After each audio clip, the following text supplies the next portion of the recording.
So this is it, guys. The big one, the 50th anniversary, the Day of the Doctor. This is the thing we've been waiting for the best part of a year.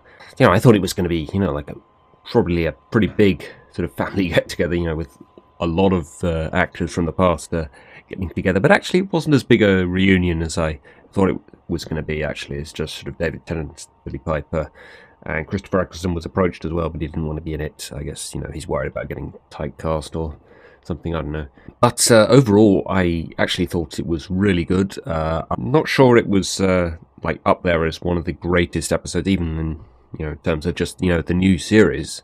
It's not like absolutely outstanding or one of the best I've ever seen, but it's pretty damn good all the same. I have a few problems with it, but overall, it was very enjoyable. I love the opening shot of actually this episode. I actually was disappointed that there wasn't any kind of intro or something. For a 50th anniversary, I expect there to be some kind of special intro or something.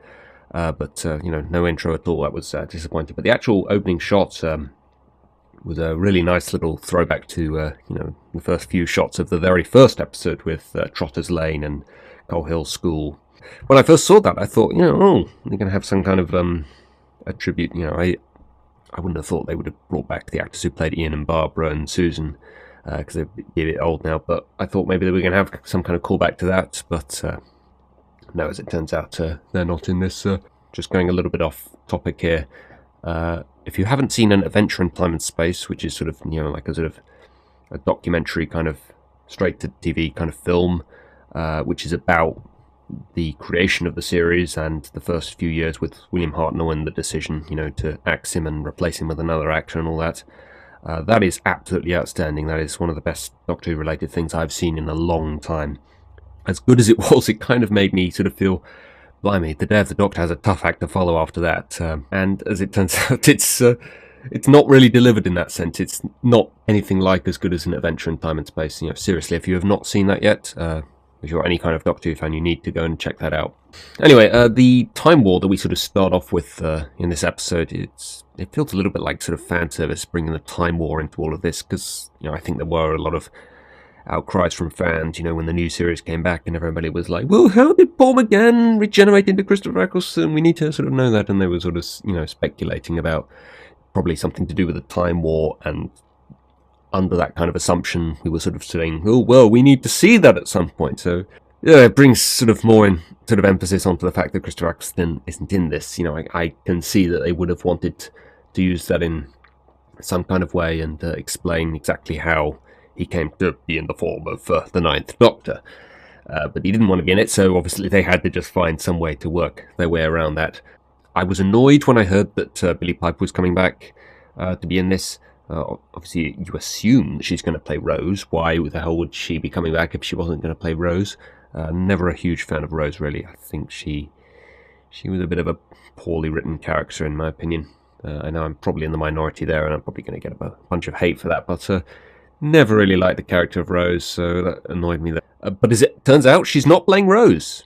She's playing the moment, just projecting the form of Rose. So, absolutely no complaints, actually, about Billie Piper back, because Billie Piper, perfectly good actress, I've got nothing against her, and she's not playing Rose, so it's all win on my part in that sense. She's come back, she's done a great performance as the moment. It adds a nice little element to the story, this thing that John Hurt is talking to throughout it, and Rose isn't in it, so it's great all round.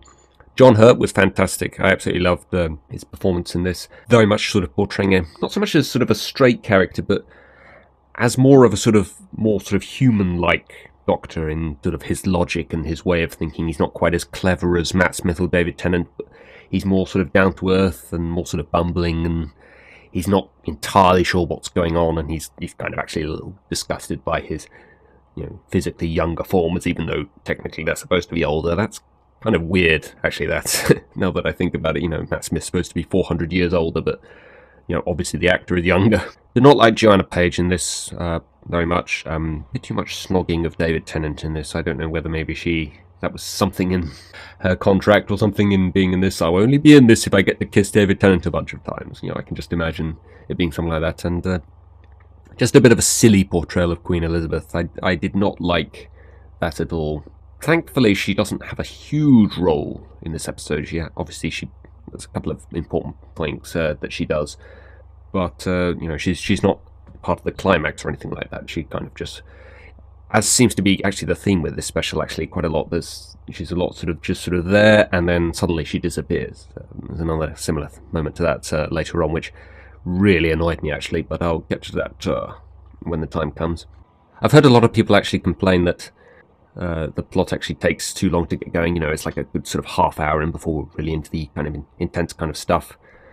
But I think that's actually a good thing. I think, when you've got over an hour to tell your story, I think it's much better that you take your time to properly build suspense and get things going in a proper kind of suspense kind of building way. Because, this last series that we've had, with no two-parters, a lot of the plots have been really sort of rushed through, and they've been a little bit difficult to sort of take everything in. So having this extra half hour to build everything up as much as possible, I actually really like that. There was one minor thing in that whole sequence that annoyed me a little bit, which was when the Doctor says, "Oh, look at these shatter patterns on these, the paintings."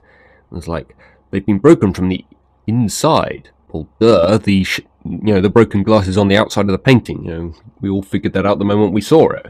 And then obviously a lot of stuff with these different Doctors interacting with one another. Obviously, it's only something that's been seen a couple of times before in the history of the series, and it's the first time that we've seen that in the new series. And they offset each other really well. They work together. A great portrayal of this idea that, even though it's supposed to be the same person, they are actually sort of different characters, the different things that each of the actors have brought to this role. And they are quite obviously the same person, but they go about things slightly differently. So it's great to see them working off one another, and they feel very natural. The Zygons coming back, really didn't think that we were ever going to bring them back in the new series, so it's great to see them back again. The thing that annoys me though is the Autons got a new design, the Cybermen got a new design, even the Daleks got a new design.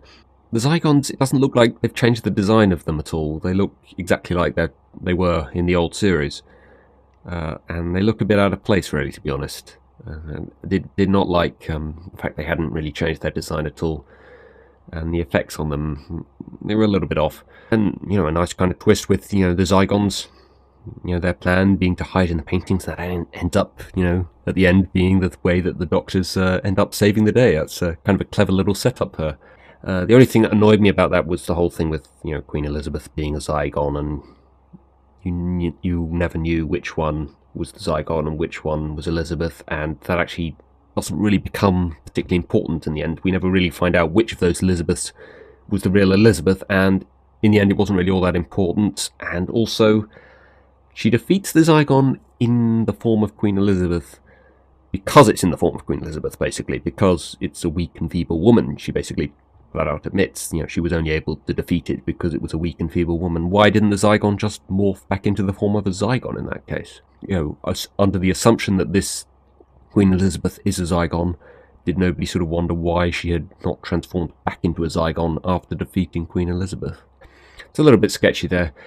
And then obviously, quite quickly, the whole thing with Queen Elizabeth is sort of quickly kind of dropped there. It just sort of moves on to some kind of different kind of plot, really. So there's a little bit of a clunky feel to that middle kind of portion with the whole thing with Queen Elizabeth. I love the line, "What are the round things?" A little throwback to the original design of the TARDIS. That is a legitimate question, What the heck was going on with the original design of the TARDIS? And indeed, what the heck is going on with anything to do with Doctor Who? What's the sonic screwdriver? What does it do? Of course it's not important, but just sort of admitting that they don't actually understand the design of the TARDIS at all, and it's not really supposed to make sense. Obviously the back archives, this thing that is left oblivious to the Doctor. I kind of like that as an idea, actually, that there are things going on Earth that the Doctor has been left in the dark about, and he obviously probably not happy about that. Again, it doesn't really become hugely significant in the ultimate climax to the plot, though, so that kind of annoyed me. And I hate this idea that the key to a good negotiation is not knowing what side you're on. When have you ever in your life known a negotiation where people don't know what side they're on? Why would that make it any easier to come to an agreement and a better understanding of the other side? If you don't know what side you're on, you're just going to end up being more confused about the negotiation, I think, really, than it being easier to come to an agreement. That's also quickly dropped. We see that bit with the woman and the inhaler, and then we cut away from the Black Archive. We've got John Hurt with, you know, the red button and all that. And then we never see them again. We never see any of those characters ever again. It's just completely forgotten about. That really annoyed me. That again, you know, it's worse actually than Queen Elizabeth, because the Queen Elizabeth thing seemed to come to a sort of an understandable kind of end, but the Black Archive thing is just suddenly dropped and never heard from again. And that really annoyed me, actually. That's probably the one sort of real major gripe I have with this episode. It's just, it never led to anything, it never really became all that significant, and it never got resolved. But the climax actually was absolutely fantastic, you know, the other two doctors sort of admitting that they can understand why John Hurt decided to do what he did, but at the same time being able to come to a better conclusion about the way to resolve things. And then obviously a little bit of a sort of family get-together at the end in the form of archive footage with all 13 doctors coming together. I love that, by the way. Peter Capaldi's eyes. Great foreshadowing, obviously, for the Christmas special. A very kind of clever plan, and I don't know if this was the intention, but I think the idea with this plan that they had is that it's the kind of idea that is so clever, it is only possible when 3 doctors come together and combine their brilliant minds together. It's so clever that it actually requires 3 doctors to come up with it. I love that as an idea.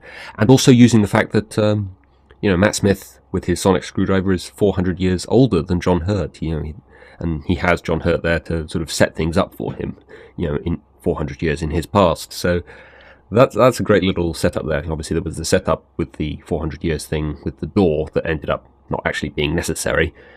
And then that obviously became significant in the climax. You know, great little bit of a setup there.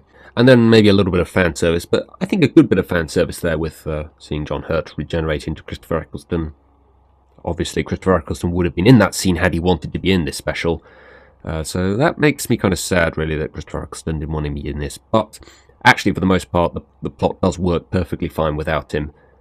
I'm assuming that they probably would have been 4 of them going around on the adventure had Christopher Eccleston decided to be in this. But actually, that would have been kind of weird if it had been like that, if John Hurt had been with Christopher Eccleston for the entire adventure and then he'd regenerated into Christopher Eccleston. That might have been a little bit kind of weird, actually.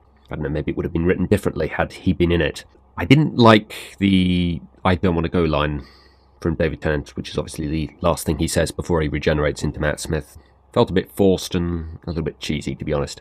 And then the end bit with Tom Baker just confused me.